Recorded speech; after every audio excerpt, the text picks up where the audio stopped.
And the agenda is going to be just a slightly different.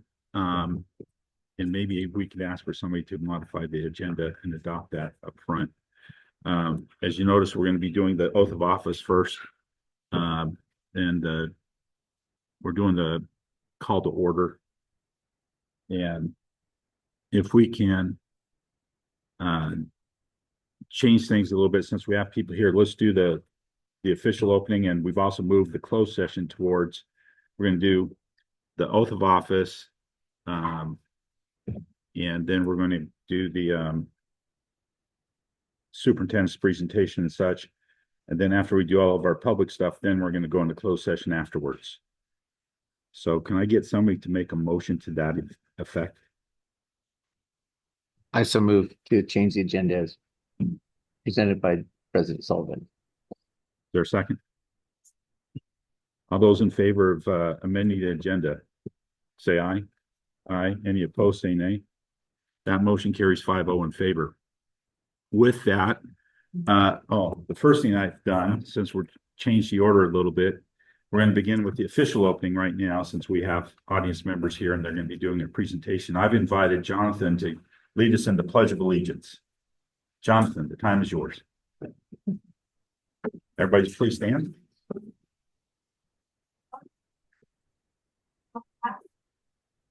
Right hand over your heart.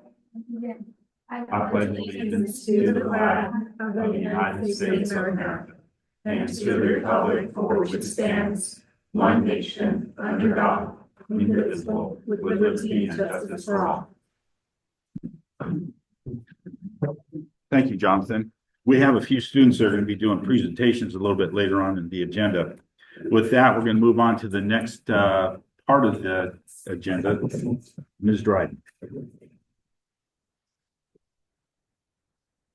Are other parts of your family coming? No. Okay. Then we're going to go do the oath of office that'll be administered by Dr. Ramirez. So I'll have him turn the time over to Dr. Ramirez for that. So I just wanted to let the board know that last December, it was an omission on my part to be able to formally place the oath of office at the regular meeting in December. Since then, Trustee Sullivan and Trustee Mrs. Dryden were very supportive and flexible with their time. So we did take care of that after the fact, but just a formal opportunity to be able to administer the oath of office. Okay. So with that said, I'd like to go ahead and begin with Trustee Sullivan. I have the oath of office, and if you'd like to just come forward.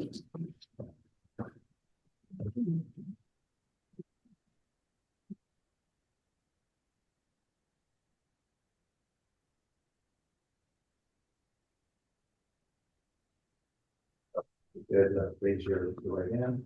I, Stephen Sullivan. I, Stephen Sullivan, Do solemnly swear do solemnly swear that I will support and defend the Constitution of the United States that I will support and defend the Constitution of the United States and the Constitution of the State of California and the Constitution of the State of California against all enemies, foreign and domestic, against all enemies, foreign and domestic, that I will bear true faith and allegiance that I will bear true faith and allegiance to the Constitution of the United States to the Constitution of the United States and the Constitution of the State of California, and the Constitution of the State of California, that I take this obligation freely that I take this obligation freely without any mental reservation without any mental reservation or purpose of evasion, or purpose of evasion, and that I will well and faithfully and that I will well and faithfully discharge the duties upon which I am about to discharge the duties upon which I am about to enter.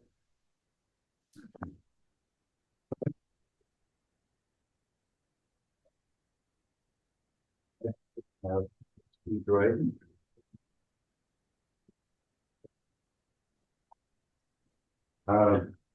I, Jamie Dryden, do solemnly swear that I will support and defend the Constitution of the United States and the Constitution of the State of California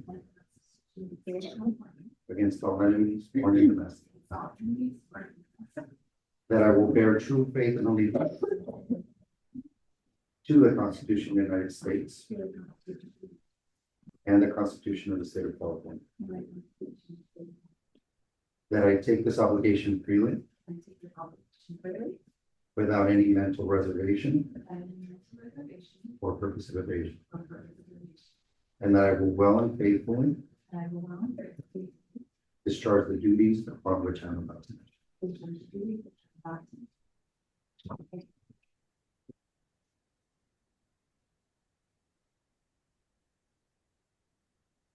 Thank you, Dr. Ramirez. For our students that are here, hopefully you witnessed, or maybe you didn't, but we had an event like this happen nationally this past Monday, where we had a new president sworn in to take the office of president.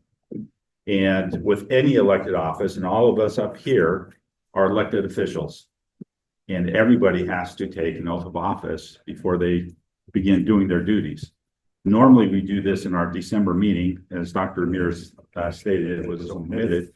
And thank you for bringing that to our attention. We took care of that before the other board members. We took care of business on at that December meeting. But I don't believe that anything would be invalidated by the votes that we've taken, because we had all 5 people here and there was majority vote on everything that was accepted as far as the things that were done. And so even if Ms. Dryden and I were deemed to be seen to be invalidated, there's still a majority vote with the remaining members of the board here that voted.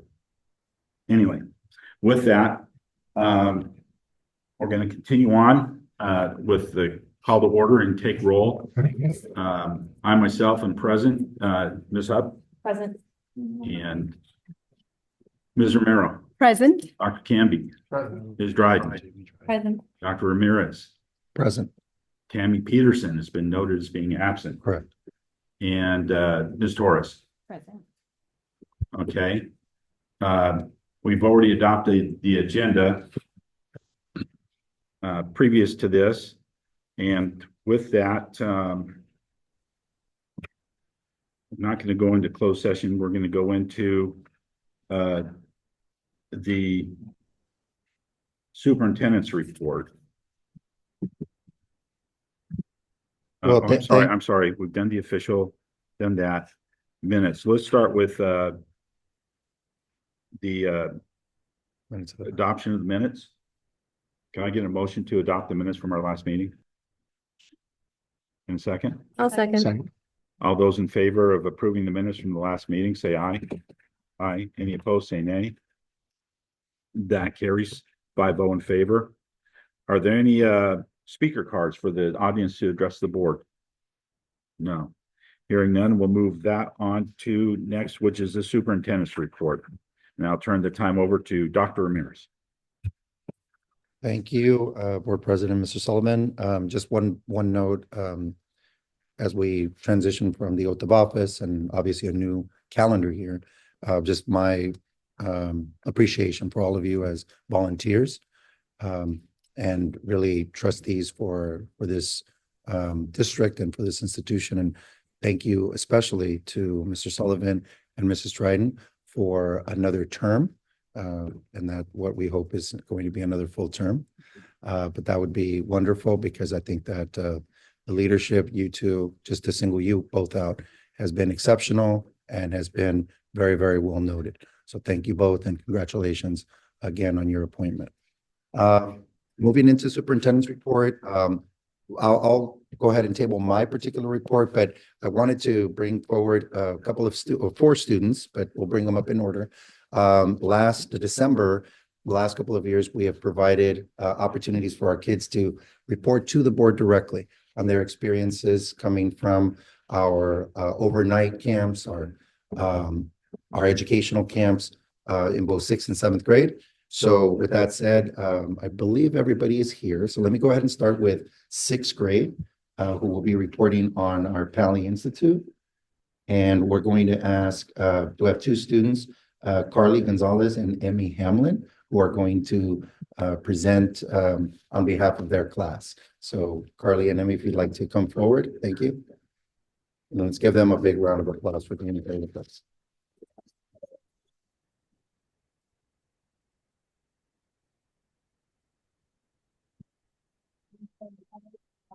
It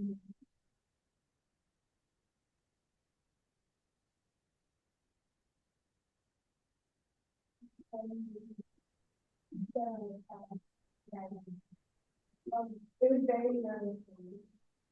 And others just said we had a lunch with bar. And also, the second day, we had Chinese food, and then we had stuff.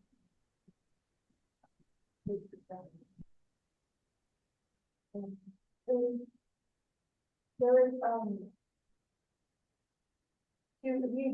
there were home that table drank two pitchers, 2 cups of water, instead, especially them. They had desserts for, they had desserts. I need to call them.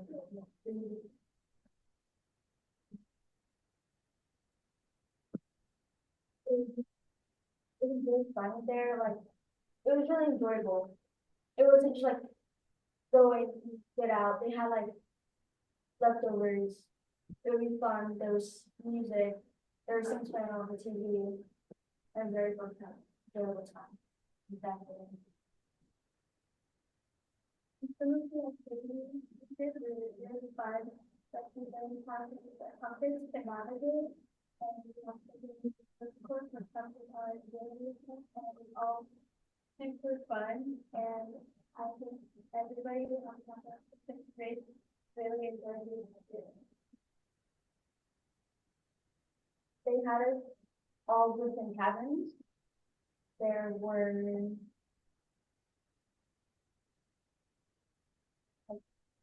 about total count of 11 people per cabin. Those separated by girls and boys. And they're very close to Axel.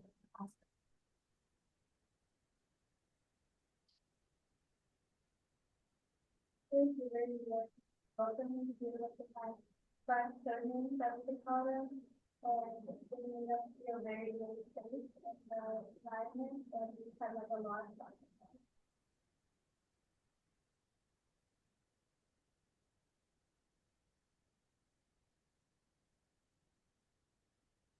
Were you guys ready to come back? Huh? Were you ready to come back to return home? No, I want to stay. I want to stay home. I'm saying how I wish you were boarding school. I'm sorry? I was saying I wish it was a boarding school. You wish it was boarding school, huh?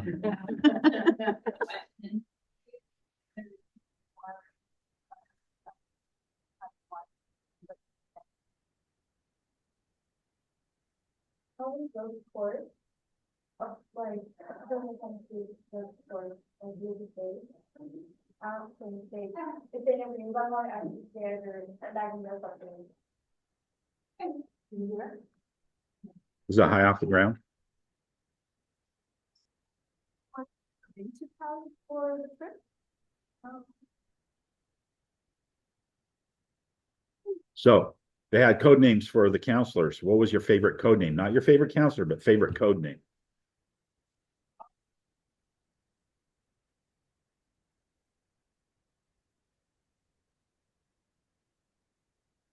Pardon me? Our counselor rhythm to call us Skater Rizzlers, so we have to choose our cabin name.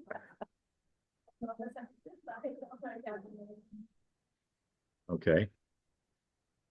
Did you have older students, like from high school, that came that helped with you? No, that's it, but there were younger counselors and stuff like that, but we didn't really, high school students. Well, no, what I'm saying in the past, we've had high school students come and accompany our group to be chaperones. And is that something that you would like to do in the future? So, What was your guys' favorite part? If you had to pick one.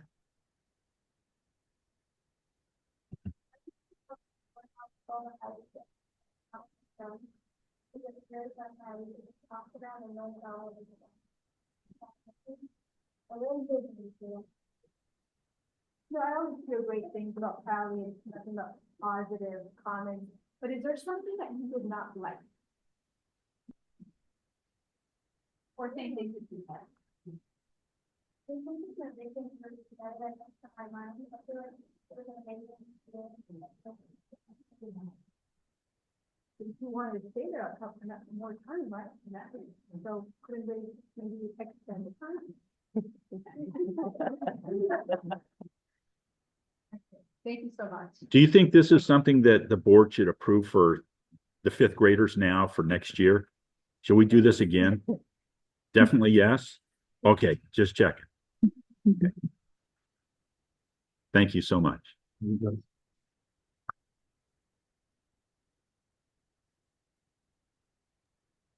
Thank you, Amy and Carly. Next we have Jonathan Marquez Chambers and Melissa Hagan. We're going to report on their experience at CME, and I'll turn it over to them as well.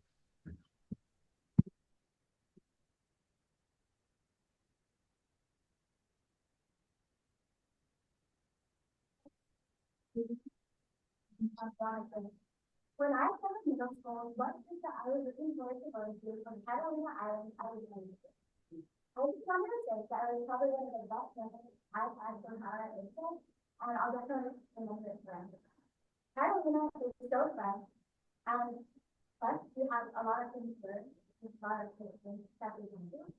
I think the most memorable part for me is the all the activities that you got to do at Catalina. Like my favorite was the snorkeling, where you could see all the creatures under you, or the lab, where you could touch sharks or catch algae. I think I really have been able to do it at Catalina. Not every other school is also able to experience it. I had a very good time at Catalina. We were able to touch sharks at the shark block, go on an ocean safari at night and during the day. We were also able to have like free time where you basically were able to go to the swimming store and hang out with your friends. Overall, my favorite part was the night snorkel because being on the water at night and like see all the nocturnal things. And we were looking at the small sharks that were probably around down the grass. Orange shark. I wanted to just feel like it's all the hard work on the beach. I also wanted to do that, so we had prayer and the administration for everything all together. Thank you.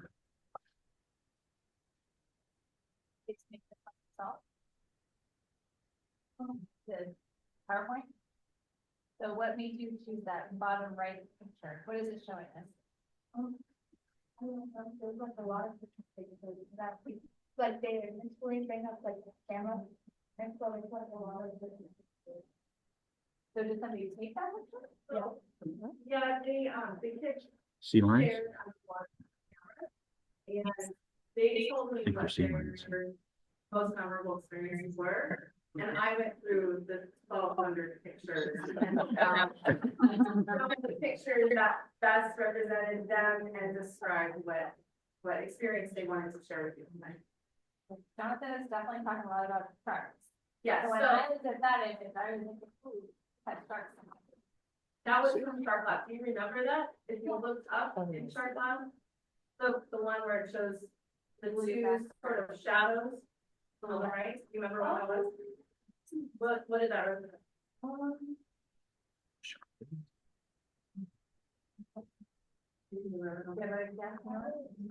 I have a guess, so let's guess together.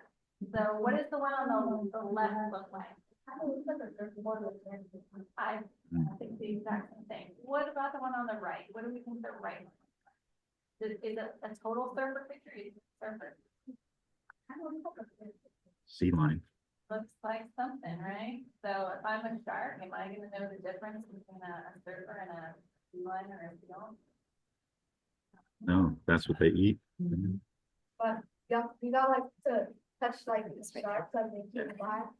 You also like, there was stingrays in the too, but we were like a lot of different favorite things to me.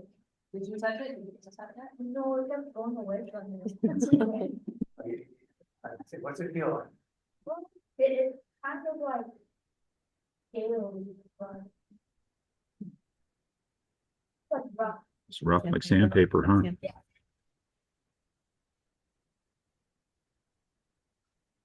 Yeah. Ray? It's a bumpy skin, generally speaking. So like one of those things that maybe an underclassman's gonna ask you and say, "Ooh, what was your favorite part about SEMA?" What's like the first thing that comes to mind? Like, so somebody that's gonna experience it in the future will be that one highlight where you just be like, oh, tell me that. I'll look at that. I really like the night room. The nights. There's like a lot of violence connected like shrimp. And whenever you like touch the wave, they like light it up. Bioluminescence. Do that on your own, probably? Like outside of academy? Probably. I don't think I do that very. I would. Not everybody does a nice. So some, you don't have to do it, right? Did you both do the night swim? Did you do it? Oh, you did the hikes. See any bison? Like wake up early and then go to the sunrise. Did you do that? From the night swim. That's a good answer. You guys watch the sunset? After we went from the night circle, they gave us hot chocolate and it was good. How do you like the food of everyone? Like, some of them, It was not as good as Harry. However, you started your presentation that this was better than Pally. So these young ladies had something to look forward to. Is that right? I love Simi. I've been to Simi before. And you did a night dive, a night snorkel, and it's totally different than the day, isn't it? What comes out at night? Oh, we saw a lobster too. Lobsters come out at night. Sea urchins come out at night. It's totally different. Did you see any fish sleeping? Because fish go to sleep at night. Dark. We had like a small flashlight and the pictures are going. Magnificent. Is this something we should do again? So should those guys be able to go to see me? That's a good thing. Okay. Any other questions or comments? Bond with other classmates and just have a better relationship with your classmates. Congratulations. Thank you so much.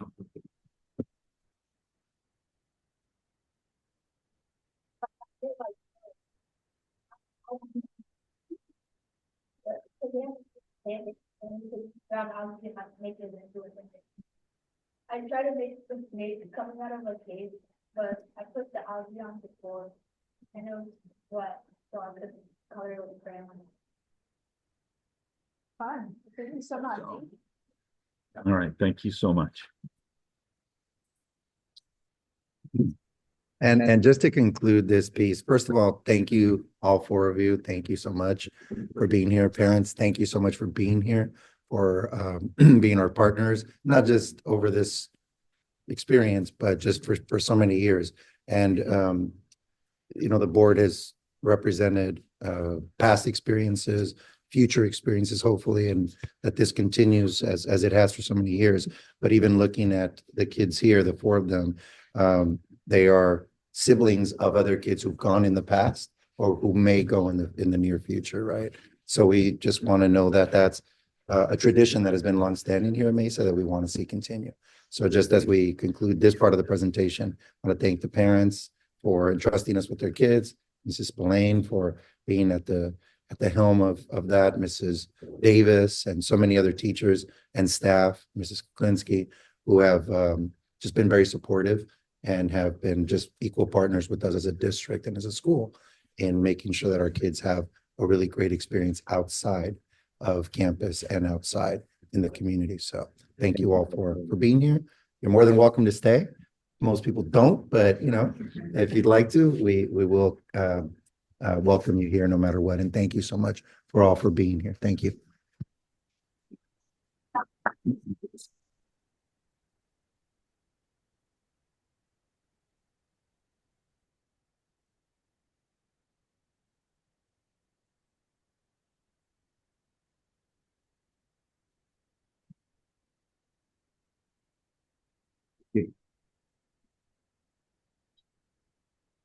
Clean house. Yeah. All right, so I just wanted to just move along with my superintendent's report. I have a few things to offer. I want to be sensitive to time, but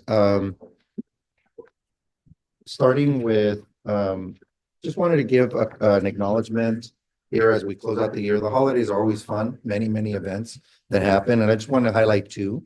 We had many year-end of event holiday events, but I wanted to call out specifically our winter banquet. That's the eighth grade winter banquet. This is kind of one of those many events that allow kids to be together, to form community, to continue to just make those memories, and then kind of signals that start to the back half of the year. So it's a wonderful event, completely parent-led. We just do our best to support those efforts, but just it's a tradition, it's a milestone, and I wanted to just acknowledge it. I also wanted to make mention of our Mesa Cares campaign, happened back in December. I really was just so grateful that so many gifts, just goods came in. And it was really a wonderful thing. Many community partners stepped up for us. Our own, all of you may know, but we have partners that rent, the parking lot. And Learn to Ride came out in a big way. They gave gifts. Those bikes came from them. So we were able to give those out to kids, our own very young kids. And special thanks to Patty, Patricia Orozco, who's our family liaison, who was making phone calls, coordinating, putting everything together, making it really showcase. Our front office, Jolana, Guadalupe, the list goes on and on of individuals who contributed. And of course, all of our parents, families, and staff who attended, who were part of the event itself. But just a wonderful opportunity just to connect with families, to do it in a very meaningful way, but also in a very dignified way. And so we just very grateful to that. And I know the board always cares about hearing those pieces that, don't always go very publicized, but in this event, wonderful things. Next, I wanted to just talk a little bit about what's going to be on the horizon here with the new year.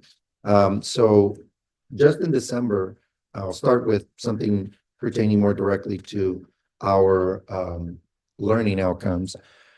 In December, the California School Dashboard was released. The board has seen all of these high-level data points in the past, including CASP. So you can see there what those categories entail. But specifically, I just wanted to call attention to, first, the fact that it had been released and updated for the 24 school year. But in addition to that, we made significant gains in a couple of different areas, including chronic absenteeism. As the board is well aware, we've been focusing a lot on attendance, making sure that we're communicating and partnering with our families. And we saw a nice reduction in chronic absenteeism. It's kind of a negative way of putting it, but we saw that an increase in attendance and therefore a drop in what's considered chronic absenteeism. And that's the rate at which students miss 10% or more. So we dropped 3 percentage points, really almost in half. So that was really welcome news. But that was one of the many outcomes of the California School Dashboard. I won't go into it. It is hyperlinked if you'd like to see it. But this attempts to paint a more elevated and robust perspective on what schools in California accomplish on a year-to-year basis. Next, I'd like to also, with the new calendar year, want to just inform the board that we will be as we always do, really paying attention to our enrollment campaign for the new school year. Hard to say 25-26, but we are already actively enrolling and moving ahead with our 25-26 plans. As we've done in the past, we're going to make a strong push on our social media platforms and pages. This time around, I'm also going to be, we've done this off and on in the last several years, but I think being strategic with our print publications is important. And what we're going to be looking to do is put this flyer, this ad, if you will, in both the VC Reporter and the Camarillo Acorn. They have a pretty wide circulation, print-based circulation, and it'll be running for about 13 weeks. That's the plan. So right now, tentatively, we have February 1st through the subsequent 13 weeks where this flyer will run.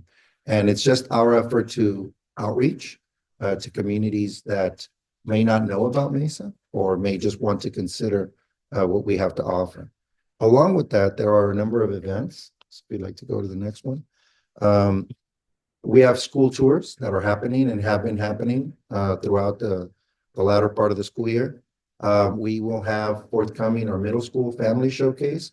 That's an opportunity for our rising fifth into sixth grade. Sorry, our rising sixth grade coming from fifth grade to get to know who we are.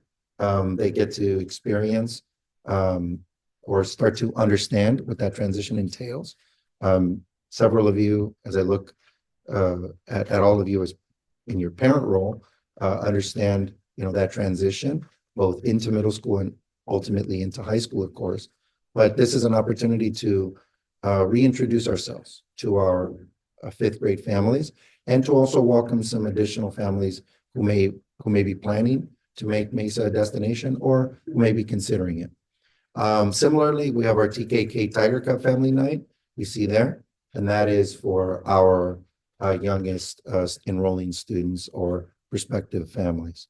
And then lastly, our open house is scheduled for Wednesday, April 30th. That's also an opportunity to invite and put our best foot forward with our prospective families and any other interested people in the community.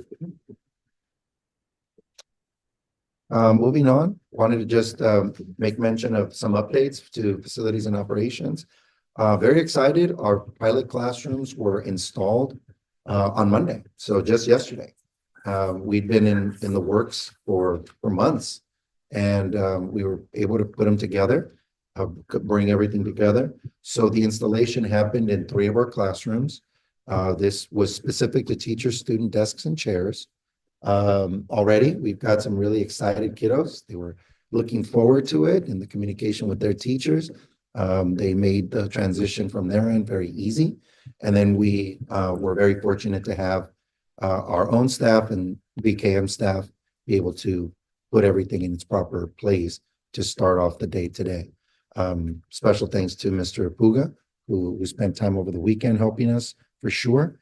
And very excited. The one that you see there is the pedal desk. You see a very specific design on that. All of the chairs, in effect, are the same or similar with 2 different color schemes. And the desks there are one version, one of 2. This will definitely inform, a lot has gone into this already, but it will certainly inform the purchases that are going to continue perhaps as early as this spring break and into the summer in preparation for the new school year. If you go to the next slide, this is a mini diamond, or it's a diamond, and this one is in one of our classrooms as well. So there's a few little features that are going to be very interesting for us to see how they play out. But if just to cite you the grade levels who are participating, 7th grade, 5th grade, and 4th grade. So very excited. Kids were just through the roof, particularly because the chairs have a little extra feature to them that I particularly enjoy. They actually wobble. They actually have some give to them. I can only tell you, you need to sit down in them and just sit for a couple minutes, because I think you will appreciate what kids immediately appreciated, which is the need to have a little bit of give and a little bit of movement, just embedded into the furniture. So anyway, just little things like that I think are going to be really, really great things for us. And to my knowledge, it's the first time in quite some time that Mesa has had a wholesale revamp of furniture. So there's that more exciting element as well. Just our efforts to continue to make our learning spaces and our environment a great one. Moving on, wanted to touch on one topic that will resurface a couple of times over. So you'll have to excuse me because it's the first time that I'm really kind of unpacking it more fully. Over the last couple of months, we have been, and historically, Mesa has built up a reserve, if you will, in the cafeteria account. Every year to 2 years, we have been asked to create a spend down plan. In this instance, we've engaged in a lot of communication with CDE, and we landed on a walk-in freezer replacement. Over the coming months, I hope to give you more details about that. There's also an opportunity perhaps to explore an outdoor eating area or an outdoor dining area. That is still in the works. So there's many, many questions here that I want to be able to resolve, but we do need to draw down smartly, purposefully, a cafeteria fund that we have to spend down. We're obligated to provide a plan and we're given a couple of years actually to execute it. So that coupled with remaining kitchen improvement grants can go a long way toward, again, just improving our facilities and our spaces. So over the coming weeks and months, I will have more information to share on this, but I wanted to introduce it here as part of an ongoing conversation and set of plans that we're hoping to build on in the coming months in preparation for summer, ideally. Okay. Also, along those notes, just projects that have been going on. Charging stations were fully installed. The temporary fencing was brought down. And so now I'm just waiting for commissioning, which should happen in the next 2 to 3 weeks. We should also be receiving those electric vehicles end of the month or so. And just again, continuing to move along and improve ourselves. The next picture is, you'll see them over in the middle school parking lot on the island that's there. So on your way out, you will see them to your left. And yeah, they're part of our facility now. Lastly, I wanted to just revisit the playground structure. There is a rendering there that no, I don't know. No, the one, there's no hyperlink. I will forward that over because it doesn't seem like it's there.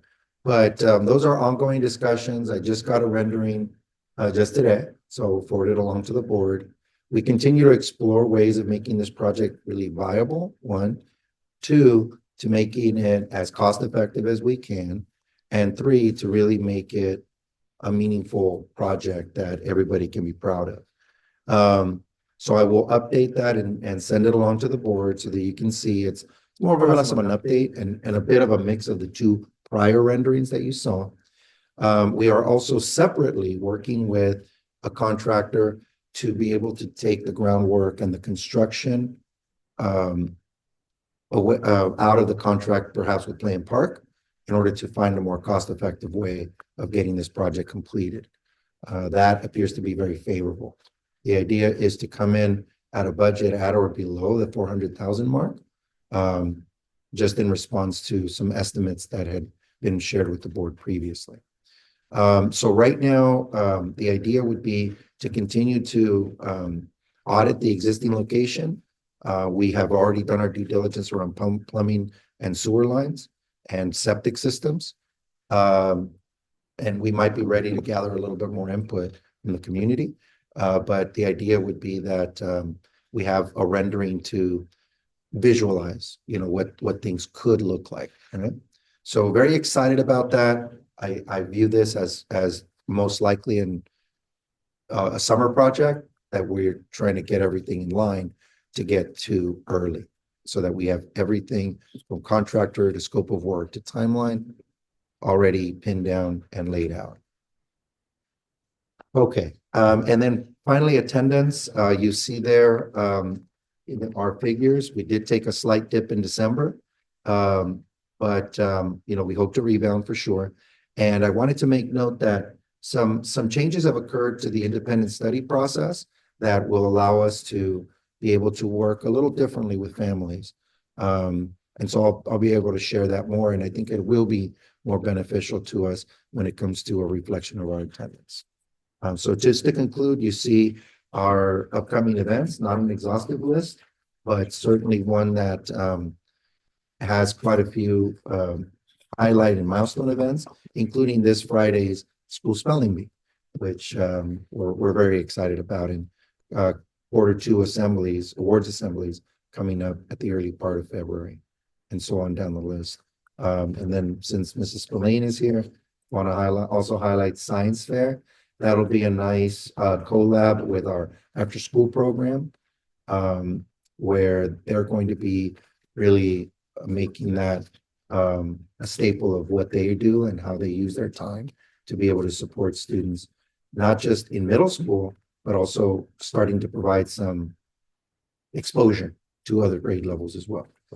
So with that, I'm going to go ahead and conclude my superintendent's report, and certainly open to any comments or questions the board may have.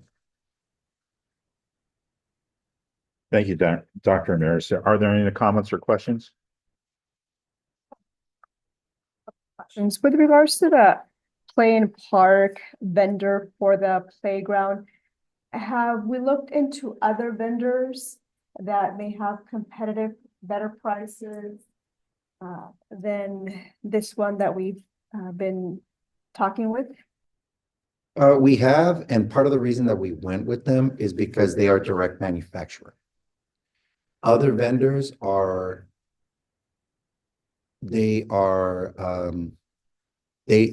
aren't manufacturing the equipment themselves.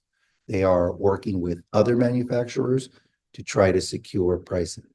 So we're also at Mesa building upon some of the work that had been done. And by work, I mean background work around contractors with other districts, small districts as well. We look to see if those other vendors who are basically a subcontractor of maybe a manufacturer, do they have better prices than Play and Park? Yeah, I'll give you an example of one that which was the manufacturer that did this one. And they don't have better pricing or worse pricing. It's all going to come on specs, what you actually ask for. So can we? Yes. But there is no, because everything is built to design and whatever it is that you wish to have built. The advantage that we would have with these folks is that we're trying to get their last year's, if you will, pricing carried over into this particular project. I'll have to look at my notes here, but the other one that I consulted with, they gave me at best a range, and it was probably going to be closer to the $500,000 figure. But of course, that could go up or down depending on square footage, features, and so many other component parts. So when it comes to the build, that's going to be one component of it. Where we are doing our due diligence more fully is around the groundwork that needs to be done in order to create the right soil conditions and padding that needs to be built up. So that's where we saw that we could maximize or be more efficient with our dollars, because the item line that they quoted us was probably 25 to 30% higher than what this contractor alone proposed. So that's where I think the cost savings could come in, not on the install on the equipment per se, but on the groundwork that needs to be conducted. And that most likely will be, no, it will be something that we will set apart. And so that means that whoever does the install will only come in and do the install on pre-existing conditions that are set to spec. The groundwork, is that something that you would ask for contractors to bid on? Like we have in the past for construction projects, or does that not fall within that scope? It would fall under an informal bid because of the amount. So this one is going to be somewhere in the neighborhood of 100,000 to 125,000, which would be less than what would be the bid amount for a formal bid process. So we can, and we typically do and will ask for additional bids, but we're not beholden to additional contractors' proposals, but we are not beholden to the lowest bid because of the thresholds. You know, in the past, when we have a construction project, we ask for construction companies to bid on the project, and then we are required to pick the lowest bidder. Is there something similar that we can do? Because this is a big amount. It's like $300,000-$400,000. Is there something similar that we can do for the playground, where we notify many manufacturers throughout the state, maybe even the country, and see if there's anybody who can come to us with a better price, better quality? I mean, anything along those lines? Potentially, but just realize that anytime that we put a project out to bid, first of all, the formal bid process, we don't develop it. We just have to adhere to it. And typically, and I don't have those thresholds committed to memory, but there are certain cost thresholds where you have to escalate the amount of steps that you need to undertake in order to publicize it, to secure a certain type of bidder, so on and so forth. So can we do this? Yes, we could do that no matter what. But just realize this, there's trade-offs. And the biggest trade-off is time. If we put it out to bid the way that formal bids have been done, we're late for that. We wouldn't be able to do this project by summer 2025. What we will do is then have it for summer 2026. Now realize this, there are cost escalators. So what will happen is whatever cost savings we might be able to recoup by going with a different bidder, we're going to pretty much pay back in escalating costs between now and then, right? So it's a moving target. I understand the overall thought, and I will certainly revisit it with our business office and our director. But there is a little bit of this balance between the expediency of this and of course doing it the right way. And then the last point that I'll make about this is keep in mind that we already have a apparatus that has at least one component part that we have effectively zoned off, right?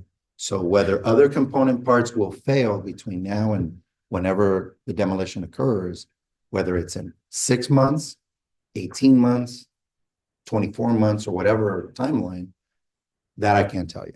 I can only represent to you that it is my estimation that it is time to replace it. So we're just in this tough avenue of trying to figure out the right timeline at the best price, total project and parts of the project. So in this case, there will be 2 parts of the project. One will be the manufacturing and the install of the apparatus, the base, the rubberized surface. The other one that we're going to split apart from that is the groundwork that needs to happen, including the demolition of the existing apparatus. That is going to be separate from.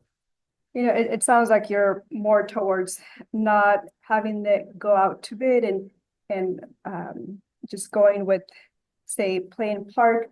You know, and if that's the route that it does end up going, I would ask that it be negotiated as much as possible. You know, how much negotiation is going between us and the supplier to reduce the price and still keep the same quality, the same the same type of work or options, but yet be able to negotiate it as low as possible.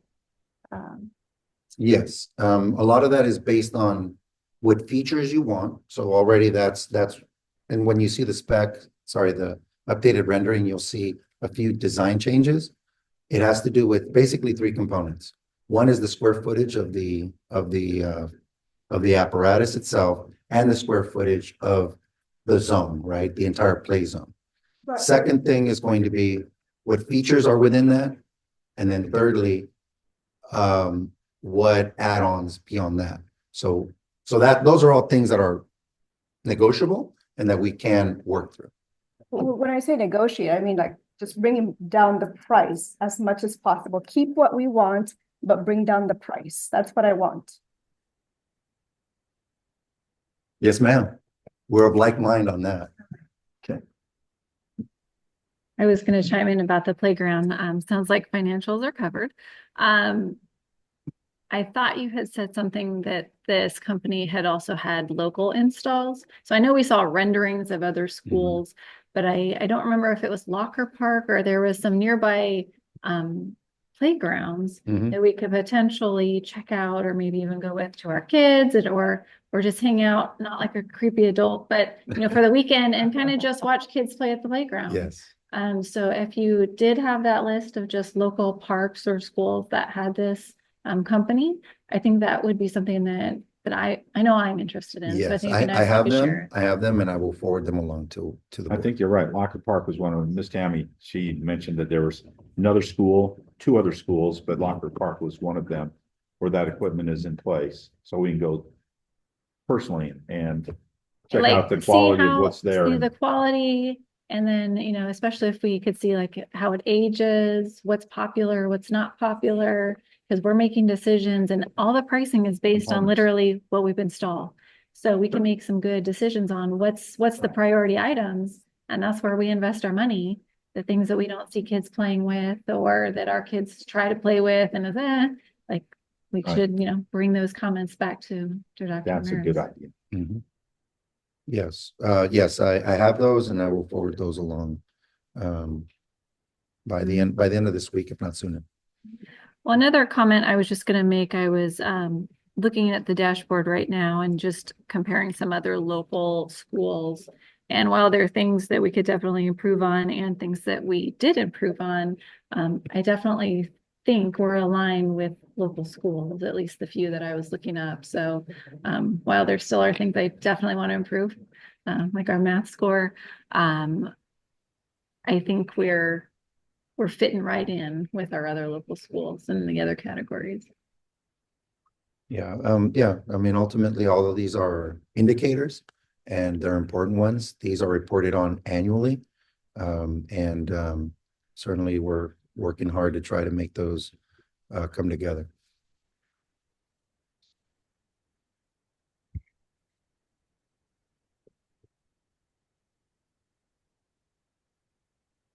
Do you have anything else? No, that's all. Thank you. Okay. Thank you very much, Dr. Ramirez. With the conclusion of that, got it. Okay, let's move forward to board members' reports and communications. Any correspondence? I don't have any. Yes. I got an email from the mentor telling me about the next month I'm meeting about mental health. So I was just curious if if there's any board or start. Dr. Ramirez or Dr. Ramirez or something. The Ventura County School Boards Association. Yeah, Meeting? Yes, the date, The RSVP date is like next week. yes, and it's in February. Yes, I will be attending. I have it there. I I will know, go. Mr. That's my Sullivan will assignment. be recognized for his years of service. So that's another reason to attend and maybe even the one of the more important ones. But yes, the topics are always, I think, very relevant. And so I will plan on attending and we can certainly, if you'd like to let Ms. Torres and I know if you're interested in attending and available to attend, we can certainly put together the list and send it Yeah. forward.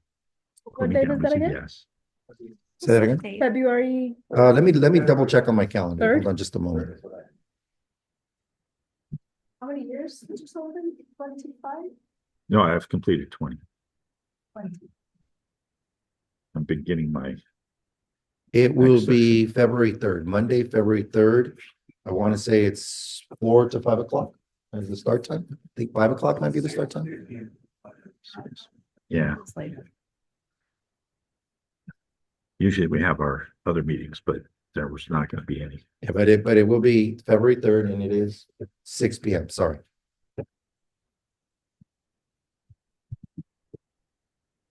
So if you're available, wish to attend, you can, feel free to, let us know now if you'd like. Otherwise, you can let us know later and we can just confirm on your behalf.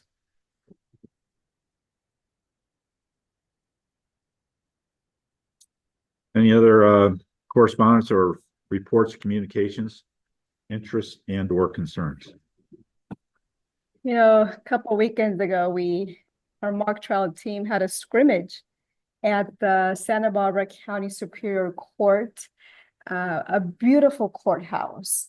And our team scrimmaged Dos Pueblos High School, which is it's a national champion mock trial team. And we were there for 6-7 hours in the courthouse, 2 rounds. And our team, first of all, did well, and they really got so much out of it. It was a great experience for them. And the Santa Barbara School District, which I know is your former school district, did a great job just coordinating everything and very responsive. It was a pleasure to really work with them to try and put this together. I was impressed with how they worked together as a team, and our team learned a lot, and we look forward to continuing this relationship with them. Did you reach out to them or did you reach out to you? I can't remember how it happened.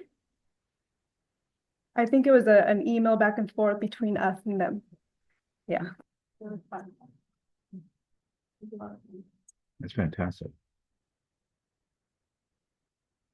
Anything else?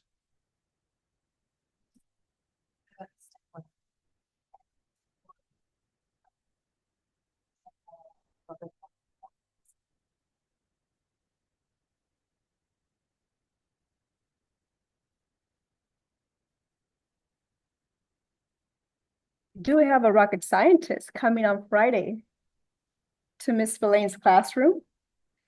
She actually launches rockets. She's the one that presses the button to have them launch. And she's my cousin, Nancy. She's there. And her husband's going to come with her. He designs Tesla cars. And they're both going to give a presentation in her classroom about the process. What is it like to launch rockets and the process behind it? And hopefully in September of next year, not this year, actually, next school year, September, she's going to invite 10 Mesa Union students to witness a rocket being launched from the launch pad. So that's going to be Where at? Vandenberg. Denver. Wow. All that connection, I love it. All those connections. She's responsible for those sonic booms. That's exciting. That's really exciting. Cool. So when do they come to your class, Miss Spillane? On Friday. Okay. Thank you so much. Anything further? Hearing nothing, let's move on to the consent agenda. Do I have a motion to adopt the consent agenda? I so move. There a second? Any discussion on the consent agenda? Anything that needs to be talked about?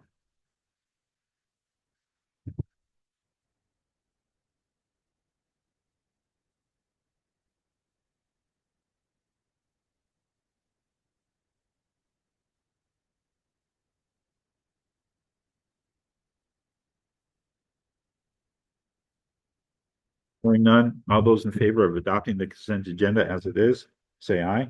Aye. Any opposed, say nay. That motion carries 5-0 in favor of. And let's move on to try and get this done right. Brings us down to item 12. The business and financial consideration of approval of the consolidated app for the federal funding known as Con App. Do I have a motion for that? So move. And a second? I'll second. Any discussion on the Con App? You know, I do see that it accounts for 593 students, but we show 601 students. So is there a reason why there's a difference? Can you bring up the application, please? 597 last time, so that one function. Yes, which number are you citing, Mrs. Romero? I'm And what looking page? at the total number of students accounted for under the report. It says 593 towards the very bottom.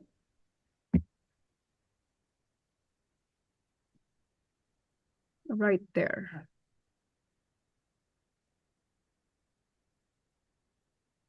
But our report today's report says that we have 601 students. Yeah, this number is actually Last. it's last year's 23-24. Okay. It's from last year's, and whenever you look at these documents, every document unfortunately is a little different because some will ask for specific points in time throughout the school year. So our enrollment as presented in the board agenda is actual to basically the date that the agenda is published, Real time. right? It's closer, somewhat closer approximation. But in this instance, it has to do with the 23-24 school year. So unfortunately, we are in the rears on this.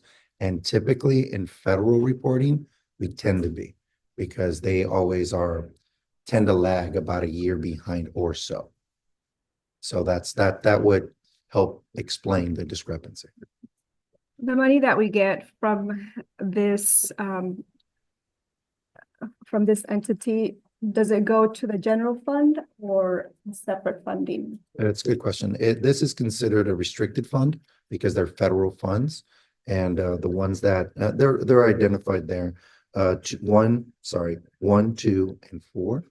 And so each one of them has a little bit of a different purpose, but they are restricted. So they wouldn't be captured in the general fund. It would be captured in the restricted fund. Okay, so it's they would be in the general fund. Let me backtrack. They would be in the general fund, but they would be on the under restricted funds as opposed to unrestricted. What does restricted mean? That means that they come with very specific conditions and criteria for their usage. Mhm. Yes. What are the conditions and criteria? They're all listed here. Title I is typically reserved for low income, and that's the federal's interpretation Right. of that. What I meant is, how are you supposed to use them? Well, in this instance, they're pretty much all accounted for. It's not a lot of money in the grand scheme of things, but I'll tell you, like Title I, that actually goes because our counseling position is split funded. So the federal funds help offset the cost of our school counselor position, as an example. So in this instance, those 40,000 go towards salaries. And in Title II, you'll see, can you go next? Title II is $6,000. That typically is for professional learning or development. And Title IV is approximately 10. And that's because of a rural grant or Mesa's rural entity. In this instance, I want to say that those also go toward offsetting the cost of paraprofessional salaries. Now I have a question. Sure. Has to do with, go back to Title I, the 41,000. Mhm. You said that's predominantly going to the counselor position, you said? School counselor. School counselor, is that getting, how does that work with the waiver? Is it encountered or is, like in most places, It's a would good that- question. That actually, which waiver are you referring to? this, what is it, the The CDA? CA waiver? The CA waiver, yeah. That would not factor in because of Would it in other schools? It could, depending on its usage. Yeah. And for us at Mesa, we've developed a very integrated model where our counselor here is consistently in classrooms teaching lessons and things of that nature. So there could be a potential part of the salary that gets attributed to that calculation. But by and large, it is not. It is actually held outside of the CA waiver. Gotcha. Sorry, of what's applied Of and what's applied, right? in bounds for the CEA calculation. Okay. Any other questions on the Con App? My Hearing none. only question was to make sure I understood correctly that this is something that Tammy and her team prepare. They look at our financial records and that you then provide oversight once it's prepared. Right? Just so that I'm. Yes, this is correct. These are customarily developed by business offices, not just here at Mesa, but throughout districts, and then working hand in hand with educational services or other parts of the district. Here, it's a flat organization, so it's just Tammy and I traditionally that work on these figures, and then we work on, just last week, we met around the budget, and we make decisions here both year to year, but also within year. Anything further? Hearing none. All those in favor of adopting the Con App, say aye. Aye. Any opposed, say nay. That motion carries 5-0 in favor. Item B, consideration of the ratification of the change order request from Kier Groundwater. Can I get a motion? That's the move. Second, A second. any discussion? I just wanted to make mention, Mr. Sullivan, that in this particular one, this would pretty much bring to a close the well project. This is the last lingering piece of this. Over the latter part of that project, your groundwater undertook additional work and as you see delineated there. And so some of that was on-site work, some of that was consulting with us and with the contractor. All in all, though, it's in the grand scheme of things, a fair amount, and one that we just had to clear up to make sure that everything was accounted for and delineated from the original scope of contract. And everything falls within the costs that were approved Now, this would be in addition to. in addition There to. would be amount in 24,770 above and beyond the original contract. I thought we were under on the original one. You said we had some cost savings. Yes, Right. so there was some cost savings to the Yeah. contractor end of things. Okay, Which Kier Groundwater in many ways helped secure. okay. They kept the project on track, consulted effectively, made quick decisions with us. And I think that in large part was what allowed us to streamline and recoup some of the cost savings. Won't be as much as we had anticipated, less 24,770. Does that make sense? Yes, and that's why I wanted to kind of make sure I was clear on that, yeah. Yes. So there was Yes. some savings, but not as much because we had to do this, Correct. but overall. We will it's still be savings. well over $100,000 savings. And Right. again, I would attribute, as I noted in my report to the board, that at least some of that is directly attributed to Jordan Kier himself, who was on site throughout the vast majority of this project. And this is coming out of the bond fund. That is correct. Okay, any other questions or comments? All those in favor of adopting the change order request from Kier Groundwater, say aye. Aye. Any opposed, say nay. That motion carries 5-0 in favor. Consideration of the approval of the proposal with Wheatley Fence Company. Can I get a motion? I'll make a motion. I'll second. Any discussion?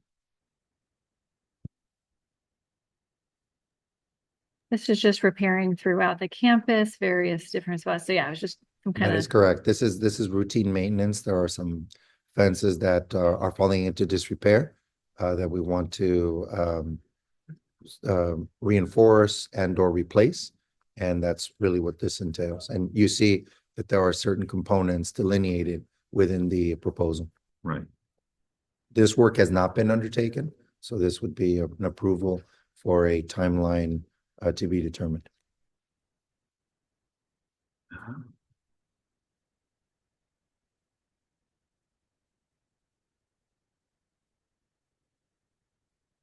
Just looking for a total cost in here.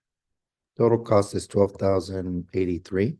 I don't know that the proposal cites it as a total cost, No, but it's it's just individually. itemized. Okay, That is correct. and this come from, Maintenance how's this being funds. funded? This is through deferred maintenance funds. Deferred maintenance. Okay. Any other comments or questions? Hearing none, all those in favor of approving the proposal from Wheatley Fence Company, say aye. Aye. Aye. Any opposed, say nay. That motion carries 5-0 in favor.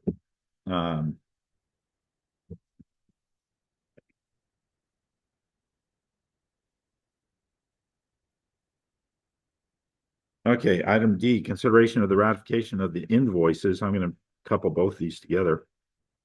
For the installation of door sensors and thermostats and maintenance from Castle Air invoice number 1 and Castle Air invoice number 2. Can I get a motion? So move. Second, Second. any comments or questions? Only that primarily that these are things that were largely unavoidable repairs. The second one was a repair to a refrigerant line that unfortunately was leaking, and that required all of it to be drained, repaired, and reinitiated. And the other one is for door sensors and thermostats that allow us to gain better efficiencies. And Castle Air, been working with them for the last 3 or 4 months now. And they've been proven to be very knowledgeable. Just earlier today, he was here, and they're trying to help us really find efficiencies with our energy conservation efforts and making sure that our equipment is running properly. How are these contractors like Castle Air, how are they selected? Couple of different ways, Mrs. Romero. One is recommendations. 2 is, first of all of them have to be licensed, right? And so there's opportunity there to fulfill minimum qualifications. Beyond that, a lot of us in small school districts have very specific, unique needs. And we want people who are going to be very responsive, who are going to be fair on pricing, who are going to be knowledgeable, and who allow us to, do our business. We do have another contractor that we partner with, which is Anderson's. They were here earlier, and I like to always keep a few contractors in place for these types of jobs, mostly because of availability, changes in personnel, changes in leadership. We always want to have multiple parties and contractors on hand. I was looking at, they're charging $210 an hour. Mhm. I mean, is that what other reputable contractors charge? I'll have to look at that, but bear in mind, a couple of things. We're going to always pay for skilled labor. Skilled labor is expensive. And this is truly skilled labor. Anybody working with refrigerant has got to hold special certification. So this is beyond like a laborer. Right, and so there's just a foundational point of just prevailing wage. And depending on the project, that can range anywhere between $100 to upwards of $150 an hour. And that's just for labor. I don't want to say it like that. That is for labor that's skilled. Once we talk about different skill levels beyond that, it starts to get expensive for sure and costly. With the repair of that line, I mean, we just had all this stuff installed, relatively short time ago. Is that something that we should look at a warranty or anything from the initial install? Unfortunately, it was beyond the warranty. So specifically, it was to soldering that on 3 cassettes or 3 units in 3 small offices. They actually are the only 3 that we have on campus, and they're at the end of the refrigerant line. They were leaking, and they couldn't sustain. They were just leaking, and so in order to get them repaired, they needed to drain it. Yeah, to make the repairs, replace the piece, solder it appropriately and correctly, and then ensure that the refrigerant was operating appropriately throughout the line. So it took them about 2 days of work with crews of 2 to 3, 1 to 3 by the time the project kind of ended. And that happened over the break. But my main question was just, it's outside their warranty, even though it seemed like it was a failed weld or solder. Outside of the warranty due to the timeline. Huh. Yeah, unfortunately. Okay. So I'm gonna, I don't know. Off the top of my head, I don't know. It was installed as part of the entire project, which would have been about 2 years ago. Typically, those come with about a 1-year warranty. And so he did look into it, both on the unit, on the unit itself, and in terms of and I did consult with Mr. De Leon on that as well. And so it was outside that warranty period, unfortunately. my question, who did the original install? The original install was Anchor Publishing, Anchor. They were a subcontractor for and I forget the name of the contractor that won the bid. Right. Anchor was the subcontractor that did that work most likely. But So that's I- one we need to keep an eye on. yeah, It's Anchor. yeah. So that's it's just very unfortunate. Any other questions or comments? Hearing none, all those in favor of approving the invoices from Castle Air for the installation of door sensors, thermostats, and maintenance, say aye. Aye. Any opposed, say nay. That motion carries 5-0 in favor. Consideration and ratification of the invoice from McClay Construction for copy room project. Can I get a motion? I'll And a second. Second. Any discussion? My comment is, have you guys been in to see the room? Not me, no, not Yeah. me. Have you? Yes. I've seen pictures, yeah. Yeah, I first saw it like 30 years ago. Well, then what a comparison. What a comparison. Very different. Yeah. Both of these items, Mr. Sullivan, to your point, are different components of the renovation of that staff lounge. I think the space looks much improved, and we're looking forward. Already it's been commented on by the staff. We're not quite at the end yet.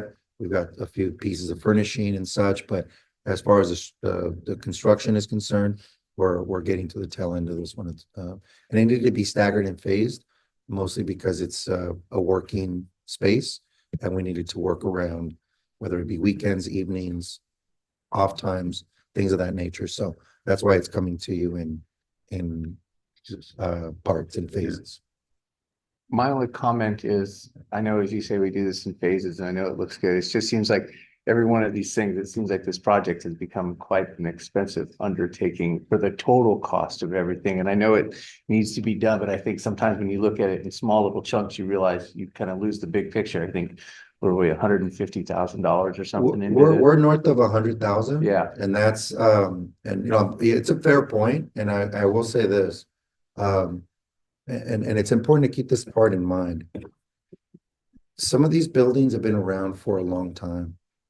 And from what I could gather from the general contractor, that particular building hadn't been outside of another wall that had been built out and kind of went back and forth from the flooring to the original tiling that was there, tile work that had been done in that kitchen area. It had not been modernized in decades. So that's the hardship, that at some point in time, everything comes due, and we're there now with that place, with that space. And the alternative would be to try to move in the direction of something that would replace it, which would be far more than the 100 or so thousand plus that went into it. So yeah, but I get it. It's a fair point.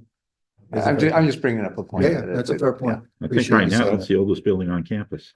It is. I think it was an old building. farmhouse. It is here the before oldest the building campus. now on campus. Any other comments? Hearing none, let's go ahead. All those in favor of ratifying the invoices from Clay Construction for the Coffee Room project, say aye. Aye. Any opposed, say nay. That motion carries 5-0 in favor. Item F, consideration and ratification of invoice from Buena Vista Floor Covering for the flooring of the staff lounge. I so move. And is there a second? And this is all for the same place and, right? So, any other comments or questions? Hearing none, all those in favor of ratifying the invoice from Buenaventura Flooring Covering for the flooring of the staff lounge, say aye. Aye. Any opposed, say nay. That motion carries 5-0 in favor. Item G is the consideration for the ratification of the scrapping of school bus 4. Can I get a motion? I so move. I'll Second, second the motion. comments or discussion there? Only that this will allow us to decommission that bus, take it all off our asset list. It also is contractually an obligation as we take possession of electric vehicles. You can see it's one less big diesel off the road. So that's a good thing in the grand scheme of things. So Are the electric buses coming? say again? Electric buses, when are they Yes, coming? end of the month, End of this month? end of the month Next week. is what we expect. Well, February? thereabouts. I have a ship date of January 31st. So literally the end of the month. Okay. Any other comments or questions? Actually, scrap metal and also very uninteresting to watch, right? That also, not only are we taking it off the road and putting something like in place, but we're also scrapping out the metal and recycling, you know, what it used to be. Well, I have some additional pictures for you, Mrs. Dryden. That's not the exhaustive set. I was gonna mention that to Miss Blaine on that other note where she went through how many pictures, over 1,200? Man, back in my day, it was just like, you got 3 rolls of film, 72 pictures and type of thing, or 96. Anyway, all those in favor of ratifying the scrapping of bus number 4, say aye. Aye. Any opposed, say nay. We can't change it even if we wanted to. Okay. Item H, consideration of the approval of the Mesa Union School District Accountability Report Card, or the SARC, for the 2023-2024 school year. Can I get a motion? And a second? I'll second the motion. And any comments or questions on this one?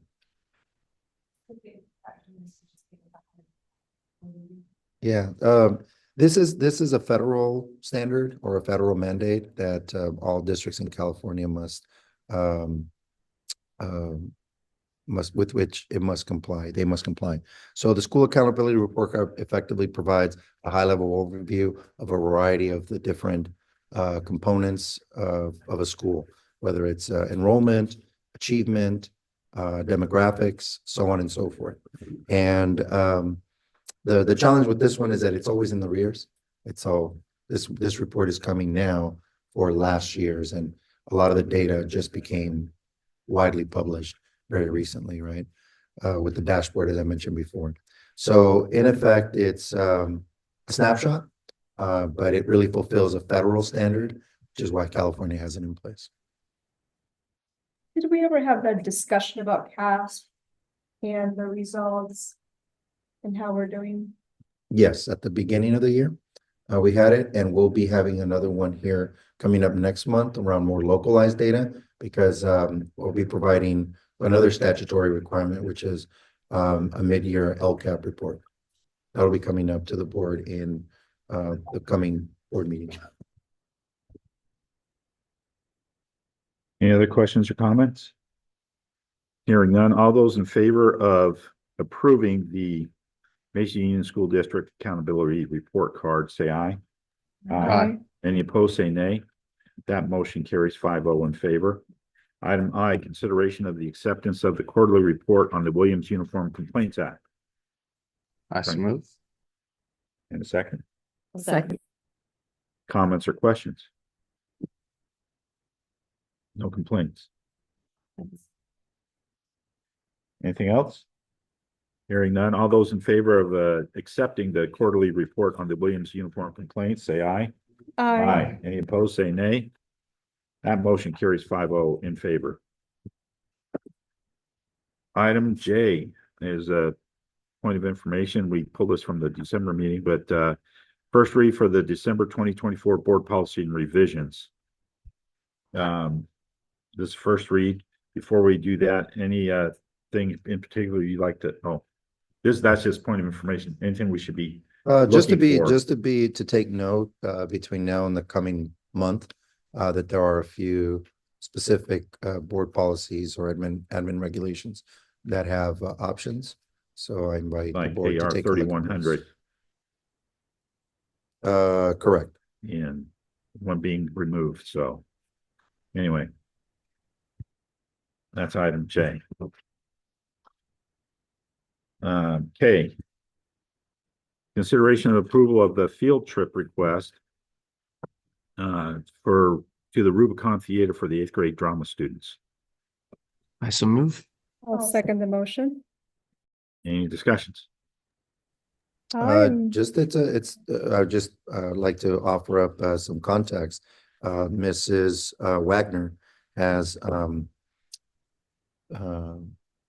this year, in her return back to the classroom, has been teaching drama as an elective, and they put on their own performance. That group of kids put on their own performance last fall winter, and this is another opportunity just to continue to venture out and see it in a different form. And the Rubicon is a great venue for that. So we're excited about that, and excited to continue to provide those opportunities for students.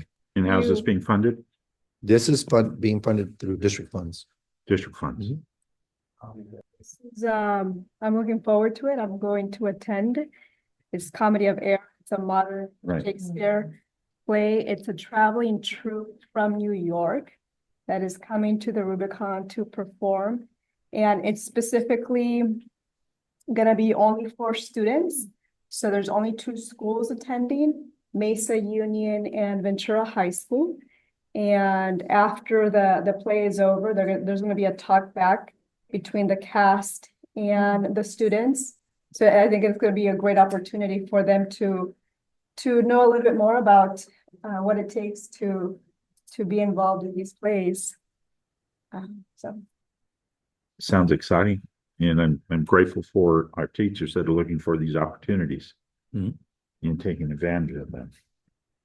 Any other comments or questions? Hearing none, all those in favor of approving the field trip request for the Rubicon Theater for the 8th grade drama students, please say aye. Any opposed, say nay. Hearing none, the motion carries 5-0 in favor. Item L, consideration of approval of the STEAM field trip request to Fathom Works Lab at Port Hueneme, excuse me. Can I I get a so motion? move. I so move. And a second. Okay. Comments or questions on this one? Or I think it's a really exciting mention, happens to hear what they say after the fact. And other than transportation, is there any cost? No, the cost is only transportation related. Okay. I'm excited for it. Anyway, all those in favor of approving the STEAM field trip request to FathomWorks Lab in Port Hueneme, say aye. Aye. Any opposed, say nay. That motion carries 5-0 in favor. Item M, consideration of approval of the STEAM field trip to the Natural History Museum. Not just anyone, but the Natural History Museum. Can I get a motion? So moved. Second. Comments or questions on this one? Mr. Sullivan, I just wanted to point out that this is the Los Angeles Natural History Museum. The Los Angeles Natural. Yes, this is the Los Angeles Natural History Museum. My understanding of it is that the cost is that it's free of charge to students, but I will have to confirm that. The cost for this one will be paid for by the Expanded Learning Opportunity Program funds, and it'll be focused primarily on our after-school participants. Our full steam ahead. 32. What day of the week is the 8th? This is a Saturday. Saturday. But And- that explains it too, because I was asking my children this morning, what grade did you go to? Natural History Museum with? It's different. Which used to go to? Yes. The Santa Barbara one, yeah. So, but this is the one. This is the Natural History Museum. Is there any Smithsonian museums here in Los Angeles? Smithsonian? Yeah. Oh, I don't think so. They're I all in don't think so. DC. They're all in DC, right? Yeah, in the surrounding area. Anyway, any further questions? Hearing none, right?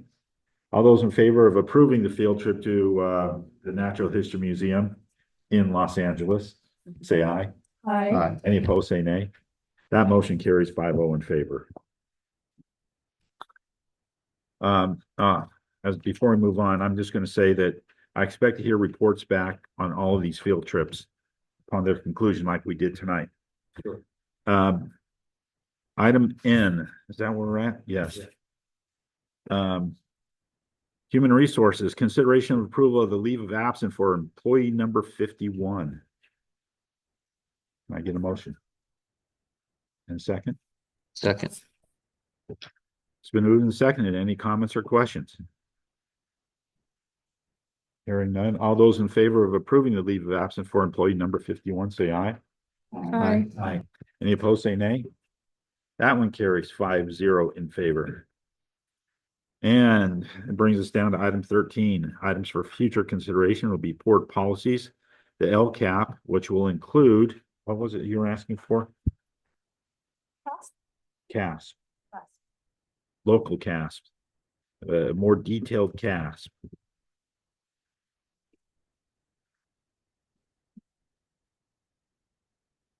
And facilities master plan.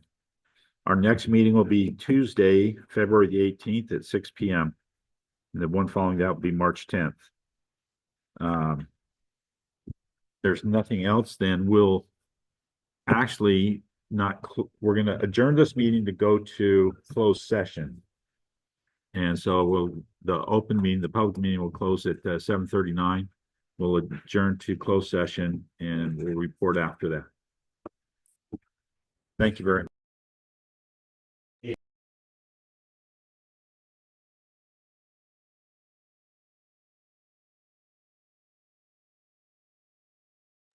You're here.